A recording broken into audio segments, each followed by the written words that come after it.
Hello YouTube community and welcome back to Electronic Box. My name is Nikolai and today I want to discuss a subject in the DJ world that shakes the status quo of the system, the Denon SC6000. As an ex-DJ and radio sound engineer, Denon has always been one of my favorite brands, simply because they offer more than the competition. Let's dive deep into why that is. Denon strives to be the first innovator in the game, with the first spinning platter and many other pioneering features. Now, with the first of its class player that has an SSD bay. They give you the option to choose between traditional Pioneer style device or the turntablism player with the M version of the SC6000. However, while there are many great things about Denon, there are also some potential deal breakers. The competition between Pioneer and Denon has a long tradition in the DJ world. But if you don't have the time for the whole video, here is the shorter version to the question, why this is the case. All the credits for innovations definitely goes to Denon, while Pioneer is more conservative in that regard. However, I have a question for you. If Pioneer gear is priced the same as Denon, which one would you choose? It will be Pioneer, hands down. Imagine if the Pioneer 3000 player was priced the same as the Denon 6000. More than 90% of people would choose Pioneer. Now I'll tell you why. Even though Denon offers more value for your money, Pioneer has some advantages in a few areas. First, Pioneer is more robust. Second, Pioneer has a better design. Third, there are small details in the touch and feel of the Pioneer that are different from Denon, and the overall feel is better. Fourth, 99% of DJs will find the Pioneer hard buttons to be more responsive and better in feel compared to Denon. And finally, fifth, Pioneer has a more well-established portfolio and reputation in the DJ world. However, the coin has another side as well. Pioneer pricing will always be a deal breaker for many users, myself included. I would never pay $3,000 or $4,000 for a player, ever. Additionally, Pioneer's development is not as focused on new things. For example, what does Pioneer 3000 offer above the 2000 Nexus 2? Nothing special in my opinion. I believe that Pioneer should be punished for their outrageous pricing policy, and that's why I'm supporting Denon, despite the brand's quirks. Now let's talk about the SC6000. The first issue I encountered had nothing to do with the player itself, but with the SSD. I purchased an SC6000 and started preparing my music library on an SSD hard drive, even before it arrived. I want to mention that if you're spending $1,000 or more on a player, don't be a jerk to buy a cheap $20 SSD. Invest in a faster and more stable SSD like the Samsung 870 EVO drive that I bought. However, even before connecting it to the player, I ran into problems. Denon recommends formatting the SSD in exFAT, but I had nothing but issues trying to do so. It was a nightmare trying to format it, and the only machine that could do that was a MacBook laptop. Even then, on my PC, nothing seems to work.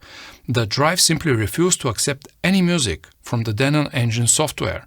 The solution I found was to simply not follow the Denon's recommendations. I've used a software called Aome Partition Assistant to clean and format the SSD in FAT32, not exFAT. Because in my case, the Samsung SSD default format was NTFS, and going 2 steps below to exFAT might be too much. Then I connected the SSD to a $10 adapter like the one I purchased and simply opened the Denon engine software to transfer my music collection to the new SSD, which I later plugged into the SC6000. While we are speaking of Denon engine software, have to mention that this software for me is also one of the negatives of the brand. The workflow is simply bad. If the Denon team watches this, please listen to me. Every DJ nowadays has a simple file organization structure. For example, in one folder that is called Music, you may want to have other folders like Dance 1, Dance 2, or Hip Hop 1, Hip Hop 2, or maybe those folders will be named by the year, for example 2022, 2023, you get the idea. So, If you have around 60-70 folders named this way, to have the same structure in Denon engine is super difficult, at least for me it was. If they ask me how it should be implemented, this is my recommendation. I want just to show the Denon engine my main music folder and the software to follow all folders inside and to build the same folder structure as on my PC. This way I will know that all my songs will be located in the same place and folder as before, not like Denon default option to put all songs in one place. You will have hard rock and rap a cappella in one place. Terrible, right? Another negative is that the button lighting is terrible. You can not clearly understand if the button is on or off. Also, the colors of those buttons do not make any sense to me. One is green and light green, other one is blue and dark blue. This means nothing to me. If it is red and green, for example, it will be more easy to know if it is on or off. Another bad thing is that the settings-view button and layered and shortcut buttons are a bit confusing as well. If my 12-year-old son doesn't like their implementation, this must be a valid negative. What else? Oh, the play button sometimes does not react. If you press the button for a super short period of time, the player might not start. If you are listening on the headphones, you can hear the first beat and the player stops after that. You have to make a long press and only then the player starts okay. Denon engine analyze function is not my favorite as well, but editing a bit grid is not difficult. One positive thing you may not know is that when you buy just one SC6000, you actually get two players in one unit. Each SC6000 player has two outputs, allowing you to mix all night with just a single player, making it incredibly convenient for DJs on the go. The screen of the SC6000 is a game changer, putting Pioneer to shame with its toy-like screens. You can even stack the two-track views and see the both waveforms on one player, which is superb. The menu of the player is super detailed and deep, but not overwhelming. The biggest positive is the fact that you don't have to deal with Windows or Mac operating systems anymore, and you can leave your computers at home. I really love that idea. To wrap up my review of the Denon SC6000, I have to say that Denon continued to ignite my passion as a DJ.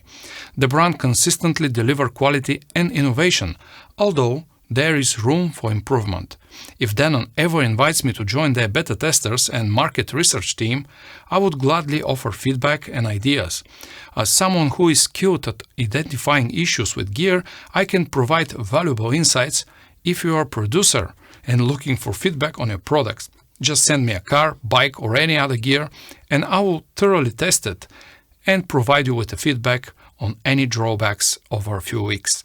In my next few videos, I will show you in more detail how to use AOME Partition Assistant software, which is free by the way.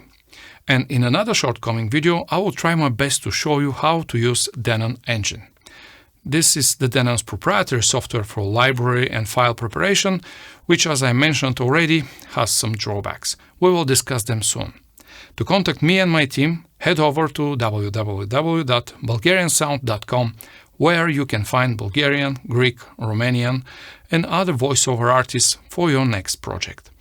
This will close the topic for today. My name is Nikolai, and you are watching the Electronic Box channel. From me, be well, stay in shape, and I'll see you in the next episode. Bye.